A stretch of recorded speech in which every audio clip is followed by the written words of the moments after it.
Hello दोस्तों, नमस्कार। Online class में आप सभी का बहुत बहुत स्वागत है।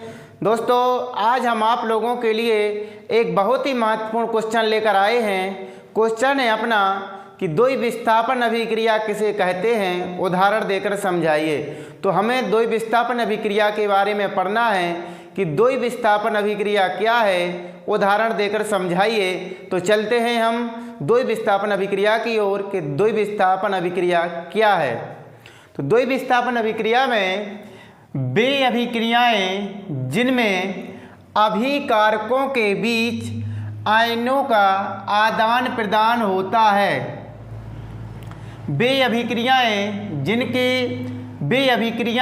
जिनमें अभिकारकों के आयनों का आदान प्रदान होता है, उन्हें द्वि विस्थापन अभिक्रिया कहते हैं। तो सबसे पहले हमें यह जानना जरूरी होता है कि अभिकारक क्या होता है।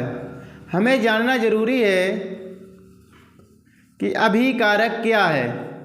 अभिकारक क्या है?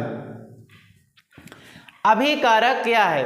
अभिकारक वह है जो अभिक्रिया में भाग लेने वाले पदार्थ अभिकारक कहलाते हैं। अभिक्रिया में भाग लेने वाले पदार्थ अभिकारक कहलाते हैं। तो यहाँ पर अभिकारक Na2SO4 sodium sulphate, BaCl2 barium chloride दो अभिकारक हैं। तो क्या लिखा है कि वे अभिक्रियाएं जिनमें अभिकारकों के बीच आयनों का आदान प्रदान होता है, उन्हें द्वि विस्थापन अभिक्रिया कहते हैं। तो यहाँ पर आयनों का आदान प्रदान किस प्रकार हुआ है, यहाँ पर BaCl2 बेरियम क्लोराइड लिखा है, तो बेरियम क्लोराइड की जगह पर सल्फेट आ गया है। बेरियम क्लोराइड की जगह पर एक आयन सल्फेट आ गया है। और Na2SO4 यहाँ पर सोडियम सल्फेट है, तो सोडियम सल्फेट की जगह पर सोडियम क्लोराइड यहाँ पर Cl आ गया है। तो इस प्रकार से आयनों का आदान प्रदान हुआ है।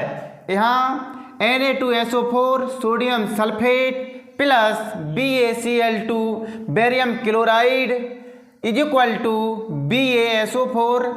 अब यह बेरियम क्लोराइड की जगह पर बेरियम सल्फेट बन गया है प्लस NaCl2, यहाँ पर सोडियम क्लोराइड है।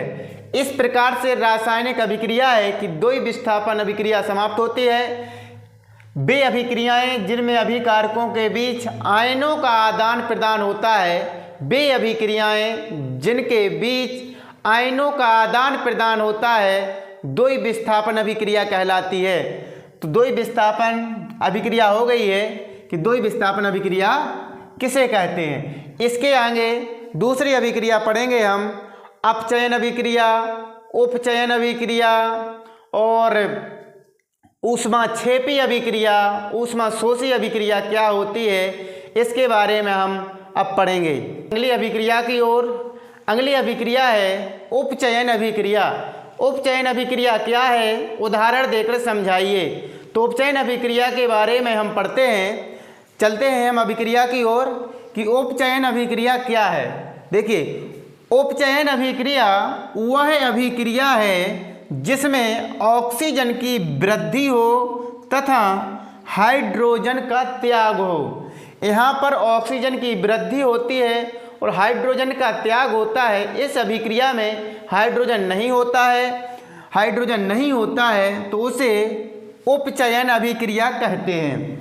यहाँ पर copper plus oxygen, copper oxide बना और मैग्नीशियम प्लस ऑक्सीजन, यहाँ पर मैग्नीशियम ऑक्साइड हुआ।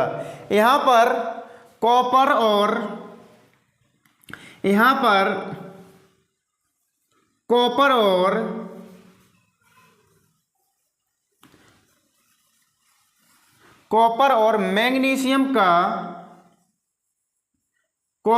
मैग्नीशियम का उपचयन हुआ है।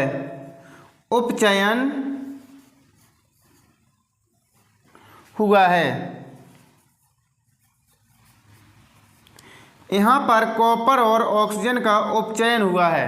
इस प्रकार से हम समझ सकते हैं कि वह अभिक्रिया जिसमें ऑक्सीजन की वृद्धि हो तथा हाइड्रोजन का त्याग होता है उसे उपचयन अभिक्रिया कहते हैं। इसी प्रकार से अगली अभिक्रिया है अपचयन अभिक्रिया। क्या है, उदाहरण देकर समझाइए। अगली अभिक्रिया को देखते हैं, अपचयन अभिक्रिया। अभी हमने उपचयन अभिक्रिया के बारे में पढ़ लिया है, अब हम अपचयन अभिक्रिया के बारे में पढ़ेंगे।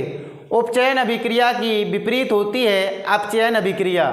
उपचयन अभिक्रिया में ऑक्सीजन की वृद्धि होती थी एवं हाइड्रोजन का ह्रास होता था, लेकिन अपचयन अभिक्रिया में हाइड्रोजन की वृद्धि होगी और ऑक्सीजन का त्याग होगा। देखिए, अब देखते हैं अपचयन अभिक्रिया। अपचयन अभिक्रिया वह अभिक्रिया है जिसमें हाइड्रोजन की वृद्धि हो तथा ऑक्सीजन का त्याग हो, उसे अपचयन अभिक्रिया कहते हैं। इस अभिक्रिया में हाइड्रोजन की वृद्धि होती है एवं ऑक्सीजन का त्याग होता है, इसे हम अपचयन अभिक्रिया कहते हैं। तो देखिए, इसके कुछ उदाहरण दिए गए हैं। CuO copper oxide plus H2 hydrogen is equal to Cu plus H2O।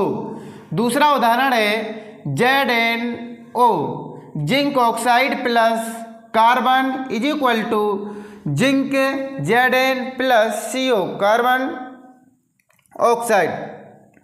अब हम इसमें देखते हैं कि अपचयन किसका हुआ है। इसमें CuO एवं ZnO, यहाँ पर कॉपर ऑक्साइड और जिंक ऑक्साइड का अपचयन हुआ है।